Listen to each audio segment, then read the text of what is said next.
told you have poor circulation? Or do you just know you have poor circulation because your hands or feet are cold? Well, let's talk through some things that you can do at home in order to help support and improve circulation, especially if you've done everything else that your primary has told you to do. Now, remember, blood and lymph are mirrors to one another, meaning the blood is what brings all the nutrients, all the oxygen to every tissue, cell, gland, and organ in our body. And our body uses that in order to make energy. And that energy is what we use for everything. Making enzymes, contracting muscles, digesting food, thinking, you name it, your body needs energy to do it. And it happens because blood is brought to that area. Now, when we make energy, the outcome is actually some waste products. And what removes those waste products from the area or from our tissues to prevent breakdown and inflammation production and ultimately, long-term issues is our lymphatic system.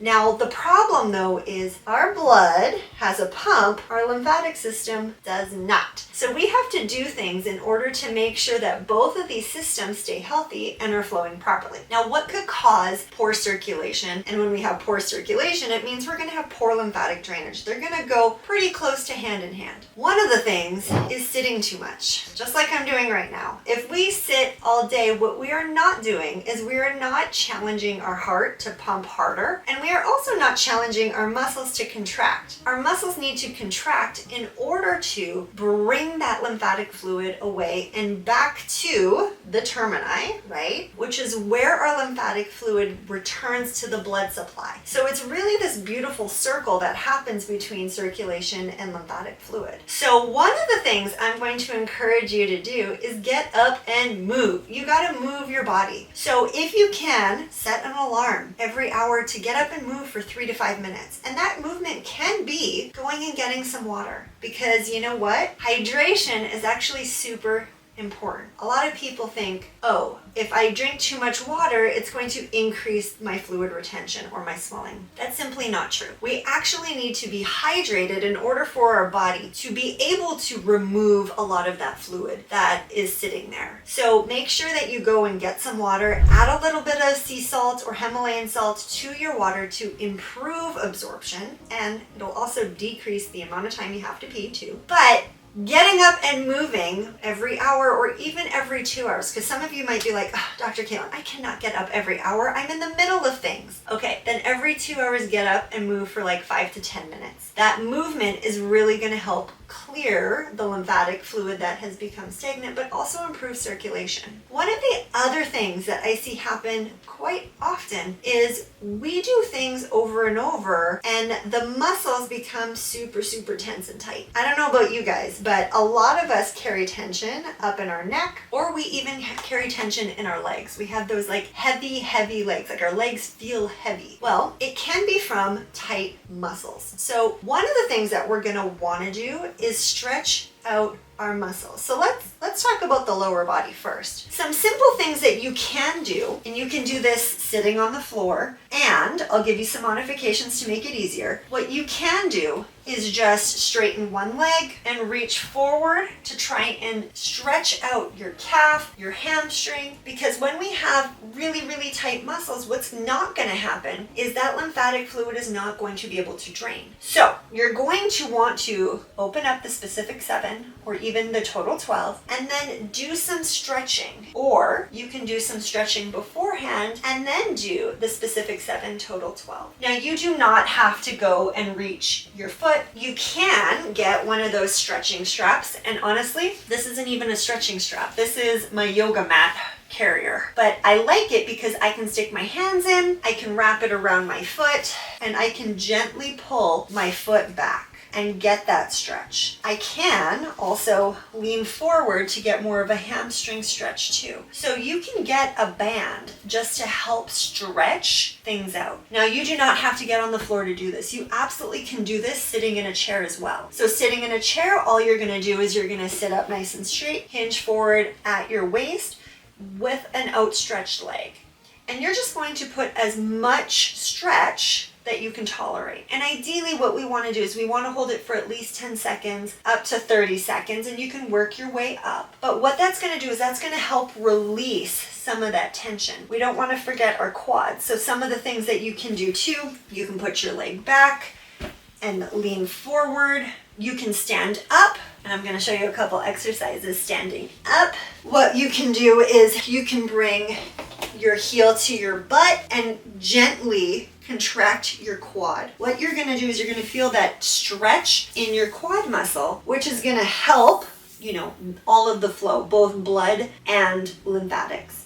So those are just a few of the stretches that you can do in there. Now let's give you an exercise that can really help get the fluid coming from your feet all the way up. Remember, part of what gets our lymphatic fluid draining is muscular contractions. So doing things that's going to contract your muscles is going to help with lymphatic drainage. So a super simple thing to do that, I have my clients do all the time is heel raises. So what that looks like is you're going to push up on your toes and then come down.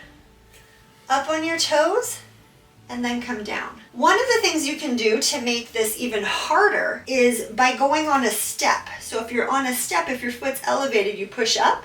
And then when you come down, you're getting a deeper stretch because your heel is dropping down further. I don't have a step right here. So this, honestly, is sufficient to get the muscles pumping. And you can go faster, or you can go nice and slow and hold it.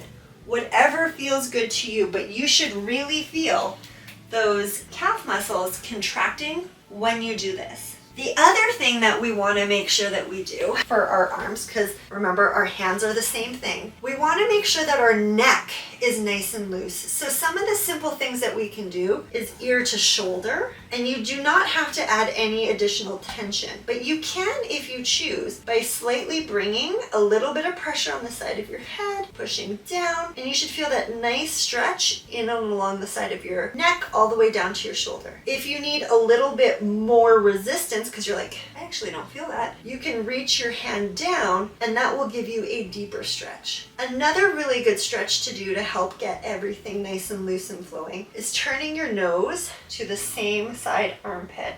So think about like ear to shoulder and then nose to armpit.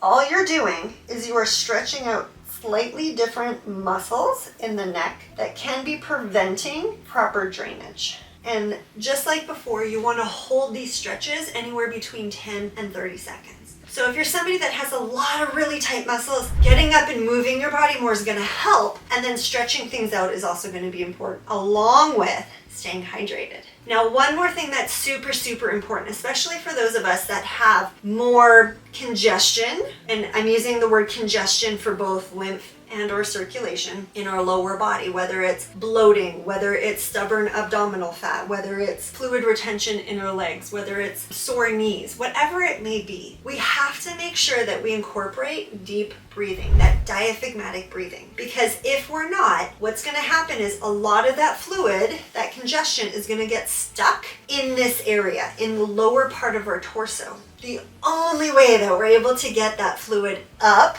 especially for the lymphatic fluid, up and draining to the left side, because this is where all of our lymphatic fluid from our rib cage down drains. Yep, even the right leg is going to drain on the left side. We have to do deep belly breathing. So I am going to very much encourage you to do at least 10 deep breaths twice a day. It's going to do so much for your nervous system. It's going to do a ton for your brain function, and not to mention if you're doing it through your nose, which we're going to talk about, is going to increase nitric oxide, and it's going to help with the whole drainage part of your lower body. So let's do a couple of these just to remind you exactly what to do. So I like to honestly have you starting laying down. Why? Because laying down is so much easier. So I'm going to lay down to show you what to do. But you can also do this sitting if you are experienced. So you're going to I like to put one hand on my tummy, one hand on my chest. I want to feel the hand on my tummy moving.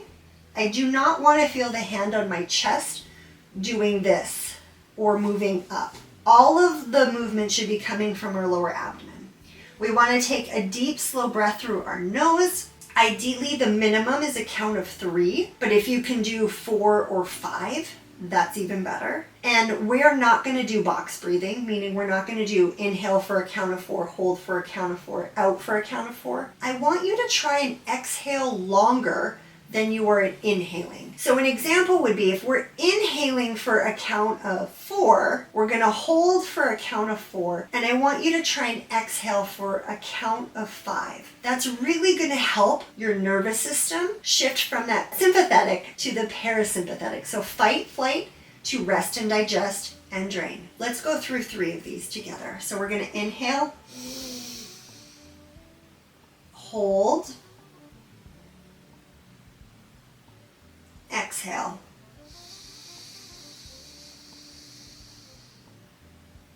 If you need to, when you exhale through your mouth for better control, absolutely go ahead and do that. It can be more comfortable in the beginning. Exhaling through your nose just feels very tight and suffocating. Go ahead and exhale through your mouth. Okay, let's do this again. Inhale, 1, 2, 3, 4.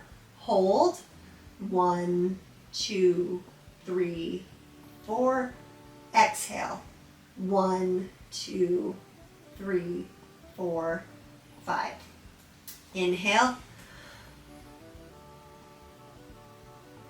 hold, exhale.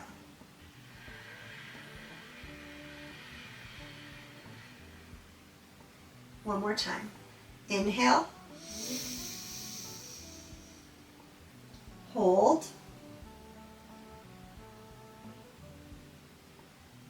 exhale.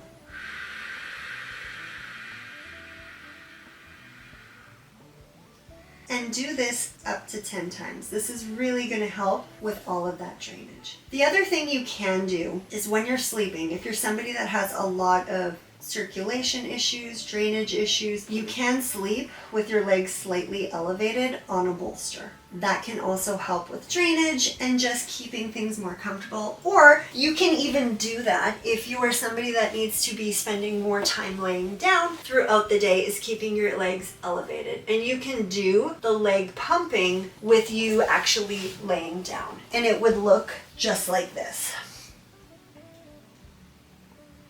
And you can just see I'm pointing and flexing my toes, which is getting the calf muscles to contract, and that's going to help pump. You can even do things where you're pumping your legs as if you were riding a bike.